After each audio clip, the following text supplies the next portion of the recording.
Welcome to the Out and Out Trader, where we break down all the news, narratives, facts, and figures that matter this week, giving you a critical edge to your trading heading into this week's market action. In this week's narrative versus reality, retail sales figures for January surprised to the upside on Wednesday, increasing by the most in 10 months.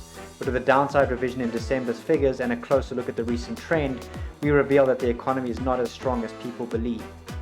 In news to watch this week, we are keeping a close eye on US mortgage rates and what rising rates means for the US consumer, and even the potential for a housing crisis heading into the end of the year.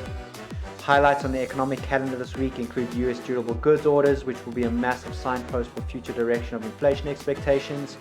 And we finish off with a look at the charts and our trade of the week, which is long US dollar CAD. So let's get into it. Retail sales came out at 3.8% on Wednesday, a 10-month high and much higher than the 2% expected by economists.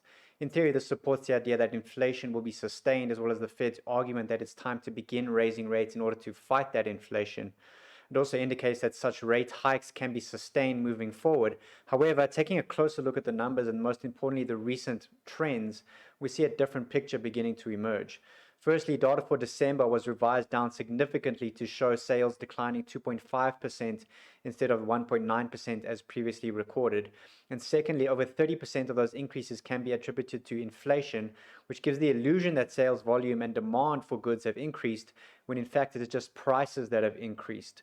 So taking a look at trend growth, we see that steady decline in retail activity remains intact, having peaked in March 2021. When we look at the trend in retail terms, i.e. removing the effects of inflation, we see that real growth is the second lowest it's been since May 2020. So the argument that these numbers are influenced by supply constraints also continues to break down, as Bloomberg's supply constraint indicator continues to show US supply shortages are easing from the peak stress that we saw in the summer of 2021. And on top of that, we are also seeing a cooling in restaurant retail sales. A 3-month average of monthly change in sales has now gone into negative territory for the first time since December 2020. So as you can see, the narrative that we're seeing record numbers in retails, as well as a very, very strong economy heading into rate hikes, is not what it seems. And we're just seeing, as we've been mentioning for many, many weeks now, that it appears to us that the Fed is just going to be hiking rates into a weakening economy, and that kind of policy error is going to cause some massive economic damage moving forward, especially when we look at the housing markets, which we'll get to next.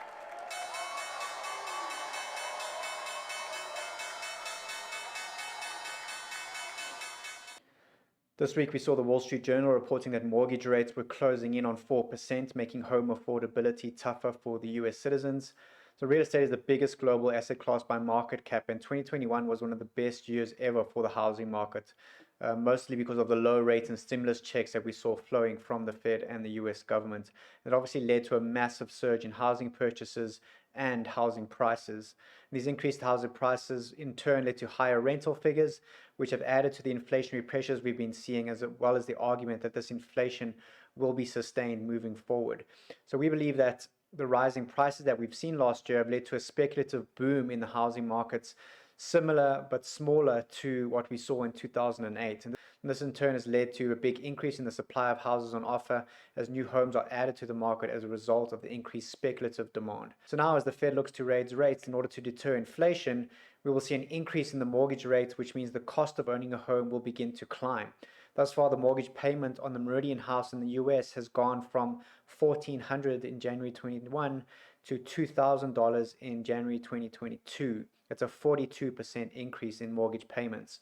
At the same time, the median US monthly earnings have gone from $3,900 in January 2021 to $4,030 in January 2022, a mere 3% increase.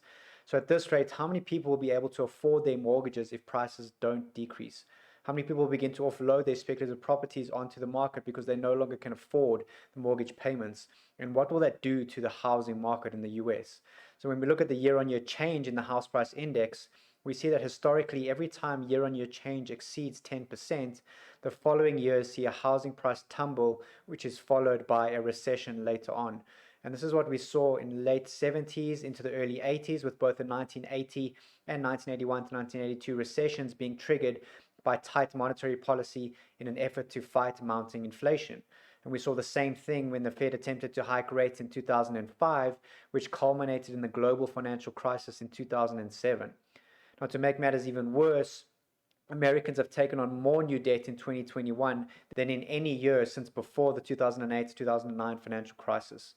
So total household debt rose by 1.02 trillion last year, boosted by higher balances on home and auto loans, and was the largest increase since the 1.06 trillion jump in 2007. So it's no surprise. That's what you get when you have very low interest rates and when you have very, very loose monetary policy. You just have too much cash in the system, and that cash gets wasted in the housing market.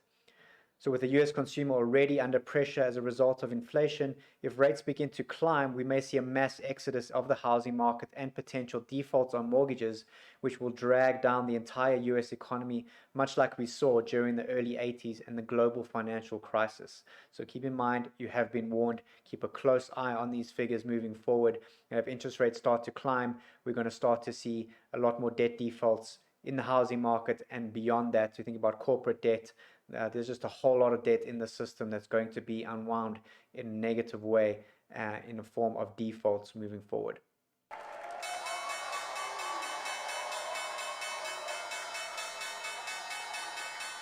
Taking a look at the economic calendar this week, on Monday we have the PBOC interest rate decision, which is obviously a big one. I don't think there'll be any change, but we are obviously still seeing the PBOC injecting a lot of liquidity into Chinese markets, still propping up their economy with a bunch of stimulus as a result of that property crisis that they're going through, the economic slowdown that they're going through. So it's very possible we start to see interest rates coming down in China moving forward. And when we look at the currency chart, look at the US dollar versus the yuan, we can see how we're still in this descending wedge that has a very high probability of breaking to the upside, and more than likely seeing the yuan go to over 7 to the dollar. So that'll be a big move for the yuan, and obviously big implications for the global economy as a whole. We also have EU and German market PMIs on Monday, so we'll be keeping a close look at those, the leading indicator to the economies in Europe. Wednesday, we have the New Zealand interest rate decision. We're keeping a close eye on that for any interesting moves by the Reserve Bank of New Zealand. Thursday, we have US GDP figures, obviously keeping a close eye on that for any potential slowdowns. And Friday, the big highlight for me is US durable goods orders. We'll be keeping a close eye on those. If you guys remember last week, the comparison between inflation and durable goods orders, which we'll put up now, this is a good indication of where we may see inflation moving forward. We still have a big gap between current inflation figures and durable goods orders. So it'll be very interesting to see what the figure is going to be coming out on as Friday and how that may affect inflation expectations moving forward.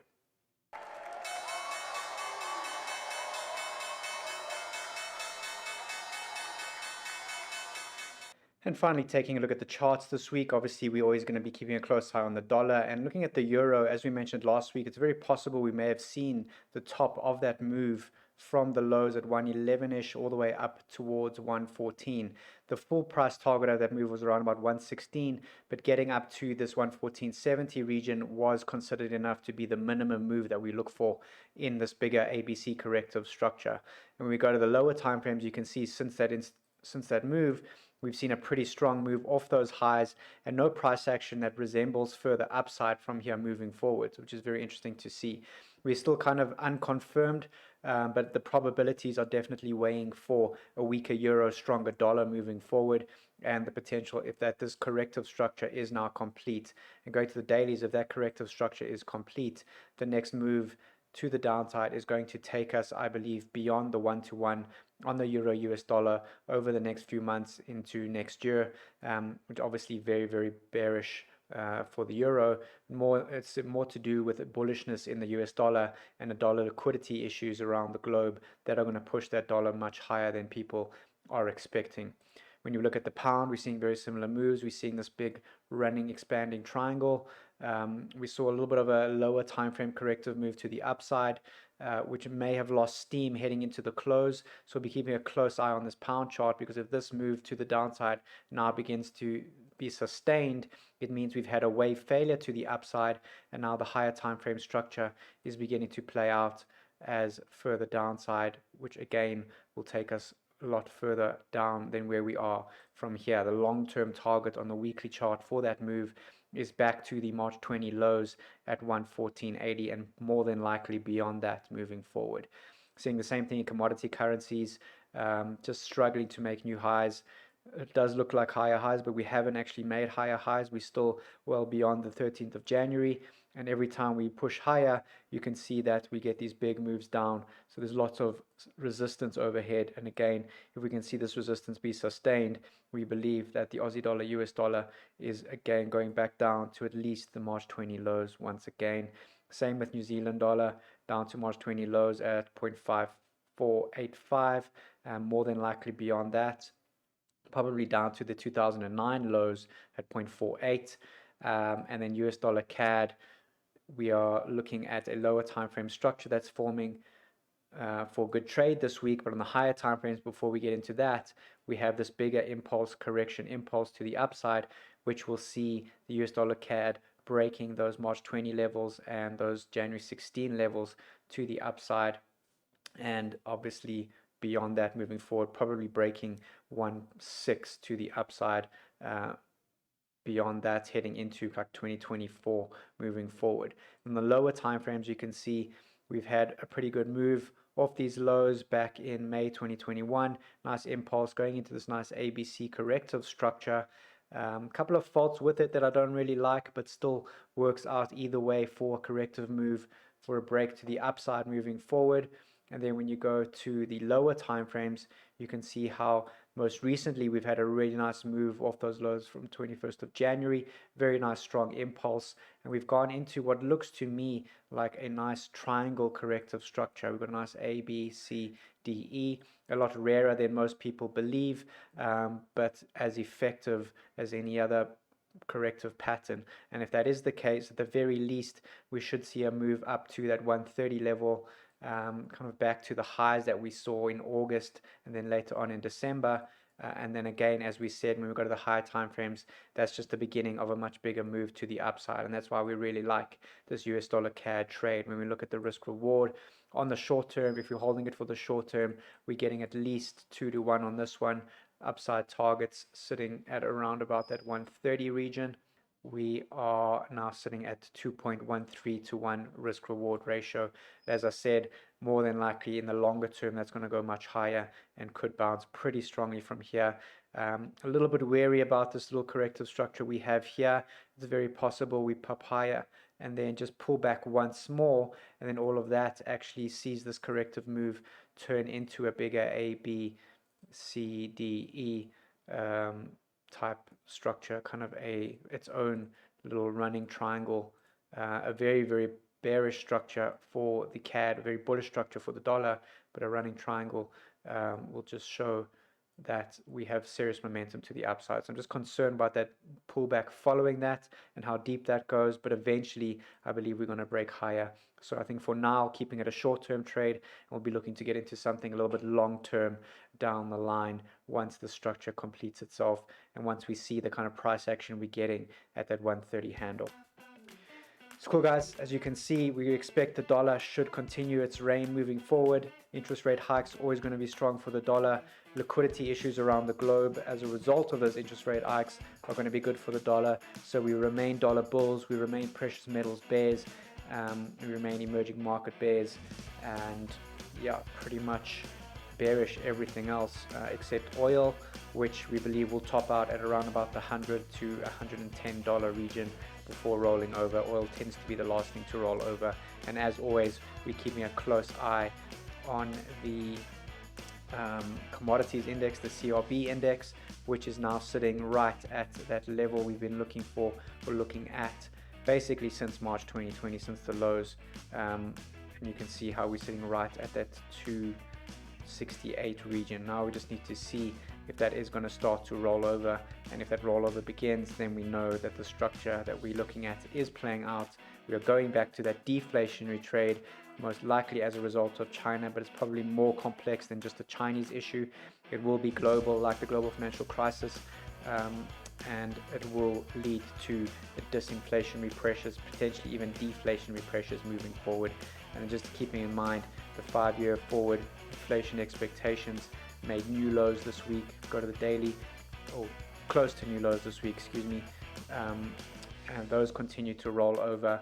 And when we look at credit, high yield credit rolling over really strongly, as we mentioned many weeks ago, and emerging market high yield continues to be rollover as well.